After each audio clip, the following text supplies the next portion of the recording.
موت کا وقت تو متعین ہے، پھر وہ کوئی بھی ہو. جب ہٹلر جیسا نہ بچا تو دوسرا آج کا اسرائیلی وزیر اعظم یا دوسرے ملک کا ظالم وزیر اعظم کیسے بچے گا؟ اللہ متعین رکھا ہے، وقت متعین. لیکن ہمارے لیے سبق ہے. ابھی مولانا طالب رحمانی صاحب جو آل انڈیا مسلم پرسنل لا بورڈ کے ممبر ہیں اور بہت اہم شخصیت ہے، انہوں نے یوٹیوب پہ اپیل کی ہے کہ رمضان المبارک کے مہینے میں بہت سارے مالدار ٹوپی لا کے رکھتے ہیں، بہت سارے مالدار رمضان کے لیے چیز رکھتے ہیں. انہوں نے اپیل کی ہے کہ اس رمضان کے مالداروں سے میری درخواست ہے کہ وہ مسواک لا کے رکھیں.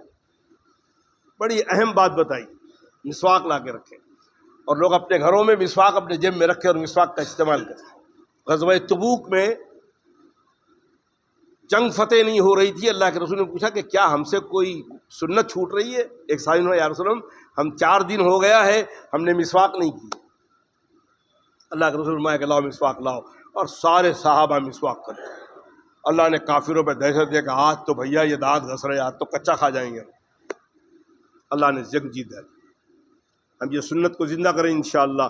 وہاں طالب رحمانی نے اپیل کی ہے یوٹیوب میں، ہم مسلمانوں درخواست ہے کہ کم سے کم رمضان آ رہا ہے اس شعبان میں مسواک لے لیں اور مسواک کریں. ظاہر بات ہے مستحب عمل ہے. اللہ کے نبی نے فرمایا، اللہ کے رسول صلی اللہ علیہ وسلم مرض وفات میں ہیں اور عبد الرحمن بن عوف کے جب میں مسواک گھڑی گھڑی دیکھ رہے ہیں. حضرت عائشہ یا رسول اللہ مسواک چاہیے فرمایا. حضرت عائشہ نے اپنے دانت سے دبایا، یہ فخر کرتی تھی حضرت عائشہ کہ حضور اکرم صلی اللہ علیہ وسلم کے آخری وقت میرا لعاب اللہ کے نبی صلی اللہ علیہ وسلم کے منہ کے اندر گیا، آپ نے نرم کر کے دیا اور آپ نے مسواک کی. اور ایک جملہ فرمایا کہ اگر میری امت کو گرا نہ گزرتا تو میری امت پر اس کو میں سنت واجب قرار دیتا، لیکن وہ مستحب عمل ہے. اللہ کے نبی صلی اللہ علیہ وسلم کی چھوٹی چھوٹی سنت کس وقت کب اثر دکھائے ہم کو پتہ نہیں ہے، اللہ دکھاتے ہیں. جب تقوی اختیار کرتا ہے بندہ تو پھر اللہ تعالیٰ اس کے قلب کے اندر اسباب پیدا فرماتے ہیں، اس کے قلب کو روشن کرتے ہیں، پھر وہ باتوں کو سمجھتا ہے. ایک موقع پر جناب رسول اللہ صلی اللہ علیہ وسلم، ابوبکر صدیق، فاروق اعظم، عثمان غنی مہمان بن کر گئے اللہ کے رسول صلی اللہ علیہ وسلم کے گھر میں، حضرت فاطمہ کے گھر میں، حضرت علی کے گھر میں.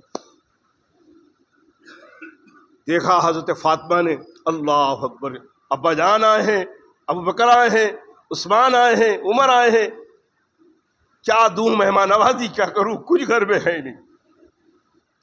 امام الانبیاء خاتم الانبیاء کی بیٹی ہے، گھر میں کچھ ہے نہیں. ڈھونڈنا چاہا تو ایک شہد کی شیشی ملی، اس میں شہد تھا. ایک پلیٹ کو دھویا اور شہد کی شیشی ڈالی اور پیش کیا جناب رسول اللہ صلی اللہ علیہ وسلم کے سامنے. وہ شہد جو تھا، اتفاق کی بات تھی کہ شہد میں ایک بال پڑا ہوا تھا. جناب رسول کی نظر پڑی، اللہ کے رسول فرمایا کہ اے میرے ساتھیوں، اس شہد میں ایک بال پڑا ہوا ہے جو اللہ کے حقائق اور معارف ہونے کی تشریح چاہتا ہے. ابو بکر ڈرنے والے تھے، تقوی اختیار کیے تھے، عمر تقوی اختیار کیے تھے، عثمان تقوی اختیار کیے تھے. فوراً حضرت صدیق اکبر نے رائے دی، یا رسول اللہ صلی اللہ علیہ وسلم ایمان تشت سے زیادہ روشن ہے، ایمان لانا شہد سے زیادہ شیریں ہے، لیکن آخر وقت پر ایمان پر مرنا بال سے زیادہ باریک ہے.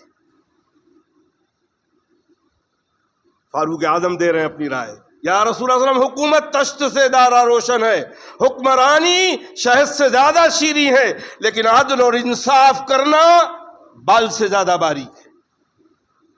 عثمان غنی فرما رہے ہیں، یا رسول اللہ قرآن تشت سے زیادہ روشن ہے، تلاوت قرآن شہد سے زیادہ شیریں ہے، لیکن قرآن کے ایک ایک لفظ پر عمل کرنا بال سے زیادہ باریک ہے.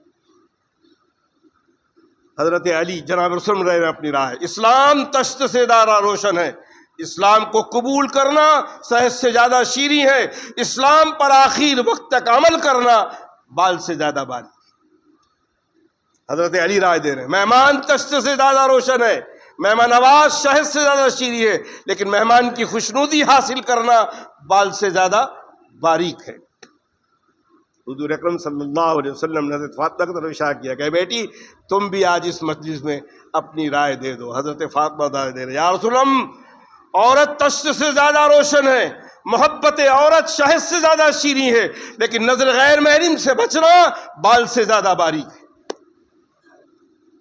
اتنے میں جبریل تشریف لائے، کیا مجلس تھی، فرش پہ مجلس ہو رہی، جبریل آئے، یا رسول اللہ میں بھی رائے دینا چاہتا ہوں.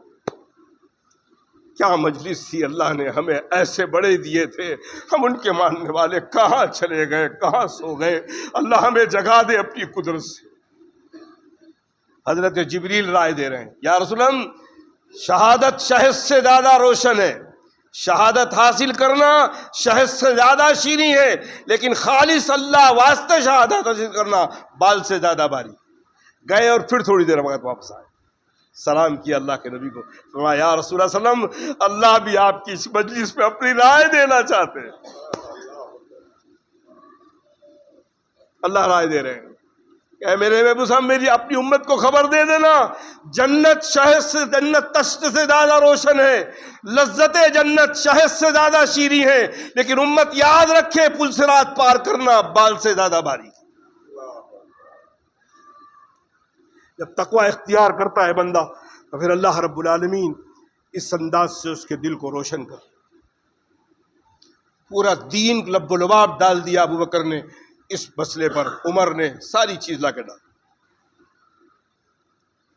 دوستو وہ نمونہ ہمارے بڑے ہیں، اللہ کی قسم ہم اس نمونوں کو پکڑ لیں، اس کو اپنا لیں، اس دنیا میں کبھی ذلت ہمیں نہیں ملے گی۔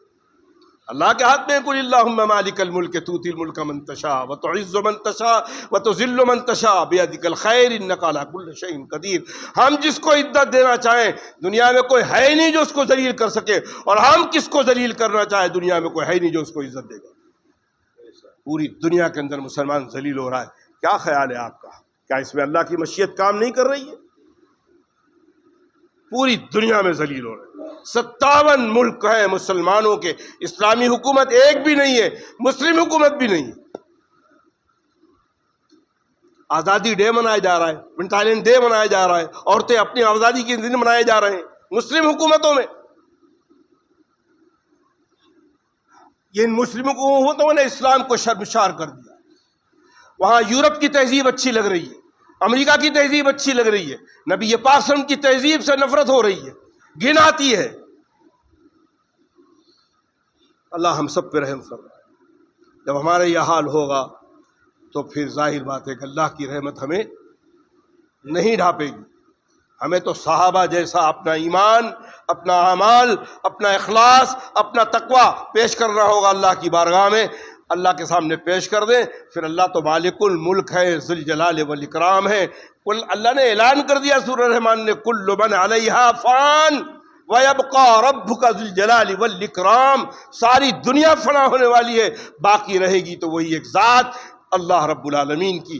اگر اللہ کے بعد دنیا میں کوئی باقی رہتا تو وہ ذات ہوتی جناب رسول اللہ صلی اللہ علیہ وسلم کی۔ جب آپ کو وفات ہوئی، آپ کو جانا پڑا زمین کے اندر، تو ساری دنیا کو جانا پڑے گا اور وہاں حساب دینا پڑے گا۔ جب یہ خیال رہے، اسی لیے اللہ نے فرمایا کہ موت کو اور اللہ کو کثرت سے یاد کرو، موت کو کثرت سے یاد کرو۔ موت تم کو یہ دنیا کی لذتیں بھلا دے گی کہ بڑا اچھا گھر لگ رہا ہے، بڑا اچھا گدا لگ رہا ہے، بڑا اچھا پلنگ لگ رہا ہے، لیکن فوراً بیٹھے بیٹھے اسی گدے پہ یاد کرو کہ ایک وقت آئے گا لوگ مجھے اٹھا کے چادر، کفن کی چادر میں لپیٹ کر اس چھوٹے سے قبر کے اندر لے جائیں گے۔ اور اللہ کے نبی نے فرمایا کہ اے لوگوں، قبر کی پہلی رات سب سے خطرناک رات ہے۔ 2 رات کو ہمیشہ یاد رکھو۔ آج کی رات جب گزر رہی ہے اس گدے پہ بیٹھ کر، اور اے سی چالو ہے اور اسی کے اندر بیٹھے ہوئے ہیں، اللہ کا شکر ادا کرو، اللہم لک الحمد ولک الشکر، اللہ نے نعمتوں سے نوازا، اور وہیں بیٹھ کر پھر اس قبر کی اندھیری رات کو یاد کرو۔ ایک وقت آئے گا، نہ باپ ہوگا، نہ بیٹا ہوگا، نہ ماں ہوگا، نہ بیوی ہوگی، ہم تنہا ہوں گے، اور ہمارا اعمال ہوگا اور اللہ کی ذات ہوگی، اور پہلی رات کی منزل ہوگی۔ اللہ نبی پاک صلی اللہ علیہ وسلم کی پہلی رات کی اس منزل کو نبی پاک صلی اللہ علیہ وسلم کی ساری امت پر آسان فرما دے۔ بہت کٹھن وقت ہوگا، برزخ کی پہلی منزل ہے۔ اللہ کے نبی جو اس پہ کامیاب، بعد کے سارے استوار میں کامیاب ہوتا جائے گا۔ جو یہاں پھنس گیا، بعد میں سب جگہ پھنستے ہوئے چلا جائے گا۔ حضرت عائشہ نے پوچھا یا رسول اللہ صلی اللہ علیہ وسلم،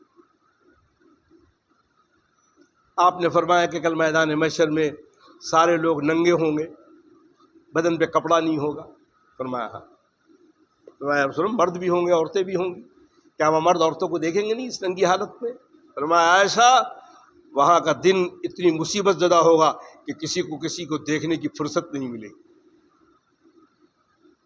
فرمایا یا رسول اللہ کیا آپ کا بھی یہ حال ہوگا؟ فرمایا 3 جگہوں پر مجھے بھی ہوش و حواس نہیں ہوگا، پلسرات پر، میزان پر، اور جب جنت اور جہنم کے فیصلے کر کے میری امت کو جہنم میں ڈالا جائے گا اور جنت میں ڈالا جائے گا، کوئی کسی کو دیکھنے والا نہیں ہوگا، وہ مصیبت کی گھڑی ہوگی۔ یہیں دنیا میں جب کوئی مصیبت آ جائے، کسی کے قرض دار ہو اور آپ دسترخوان بچھا کے بیٹھے ہوئے ہو، بریانی بنی ہے بھی کھانا آ رہا، اس نے دروازہ کھٹکھٹائے گا، بھائی کیا ہو گیا، 2 مہینہ ہو گیا ابھی تک تم نے پیسہ نہیں دیا؟ بس حضرت میں دیتا ہوں، اس کو تو روانہ کیا، اب بھی بچے بیٹھے کھاؤ، اب ان کو نوالا نہیں مل رہا، بریانی نہیں جا رہی ہے کیونکہ قرضہ یاد آ گیا۔ وہاں تو سارے نام اعمال ہمارے اللہ اکبر اللہ کھولیں گے، ہم تو اپنے گناہ کو بھول جائیں گے، نیکی کو بھول جائیں گے، اللہ کے در محفوظ ہے، وہاں بھیجیں گے۔ تب کیا کریں گے؟ تب قرآن نے فرمایا تب یہ کہیں گے کہ اللہ ایک مہلت دے دے، ہمیں بھیج دے، اب جب جائیں گے یہ دوبارہ زندگی دے دے، ہم پکے اور سچے مسلمان بن کے آئیں گے۔ اللہ کہے گا وہ مہلت، میں نے تجھے جوانی دی، میں نے تجھے بڑھاپا دیا، میں نے تجھے زندگی دی، ہر موقع پہ صبح اور شام ہو رہی تھی، ہر فجر کی نماز میں الصلاۃ خیر من النوم چلایا جا رہا تھا، حی علی الصلاۃ حی علی الفلاح، آؤ نماز کی طرف، اور اسی میں ہے لوگوں کامیابی ہے، اللہ جس میں کہے اسی میں کامیابی ہے، اس کے علاوہ کوئی کامیابی نہیں ہے۔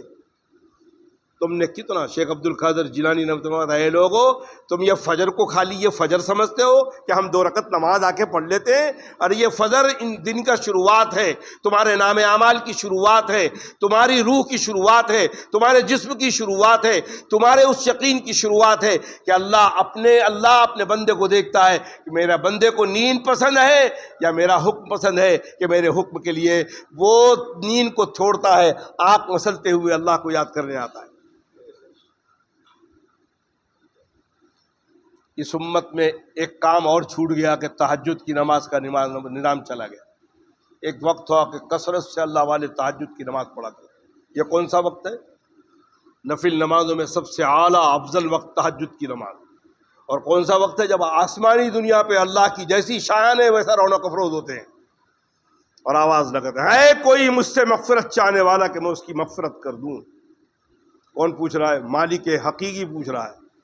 یہ تو بندے کا اندر کہ اللہ تو میری مغفرت، اللہ کہہ رہے ہے کوئی مغفرت چاہنے والا میں اس کی مغفرت کر دوں، ہے کوئی اپنی رزق کو وسعت کرنے والا، اپنی رزق کو بڑھانے والا، مانگے مجھ سے میں اس کو رزق بڑھا دوں، ہے کوئی تمام مصیبتوں سے اپنا حل نکالنے کے لیے مجھ سے سوال کرے اور میں اس کے مصیبتوں کو حل کر دوں۔